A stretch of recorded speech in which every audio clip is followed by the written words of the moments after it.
আজ হচ্ছে মনসা পুজো 2 দিন, আর তারপরের দিনই মানে দ্বিতীয় দিনই চিড়ি খই দইয়ের পুজোটা হচ্ছে। তো তারপরে গান শুরু হয়ে যাবে।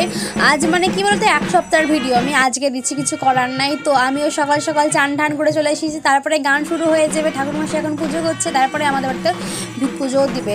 তো আজকে বৃহস্পতিবার, মানে সেদিন বৃহস্পতিবার ছিল, রাতেও হবে দিনেও হবে গান। তো একদম পুজো টুজো হচ্ছে, তারপর ঢাক ডোল বাসে, তারপরেই একদম সব পাতাপুত্ত কমপ্লিট হয়ে যাবে। দিনের বেলায় গান হবে, তো তারপরে প্রসাদ বিতরণ হচ্ছে। তো আমার চিড়ে দইয়ের প্রসাদটা খেতে খুবই ভালো লাগে, ফলের প্রসাদ থেকে চিড়ের প্রসাদটা খেতে খুব ভালো লাগে, খইয়ের প্রসাদটা। তারপরেই আবার বাড়িতে আবার ভিত পুজো হচ্ছে। হ্যাঁ, 2 দিন পরে আমাদেরতে ঘর হবে, তো তার জন্য ভিত পুজো হচ্ছে। তারপরেই আবার গান টান শুরু হয়ে গেছে। তো বিশাল হইচই বাড়িতে, কি মজা, সব কুটুম এসেছে প্রত্যেকটার বাড়িতে। তো রাতের বেলায় আবার গান শুরু হয়ে গেছে। তো মনা খুব খুশি দোকান হয়েছে বলে। একদিন দোকান হয়নি বলে মনা বলছে আমার দোকান কই, আমি কি খাবো। তো রাতের বেলায় গানও শুরু হয়ে গেল। তো দুপুরবেলা একটা বরণ গান হয়েছে, রাতের বেলায় আবার এক বরণ গান হয়েছে। তো এখন গান নাচ দেখছি, খুব মজায় আছি। মনসা পুজোতে প্রত্যেকের বাড়িতেই এসেছে কুটুম, তো আমি তো খুবই খুশি।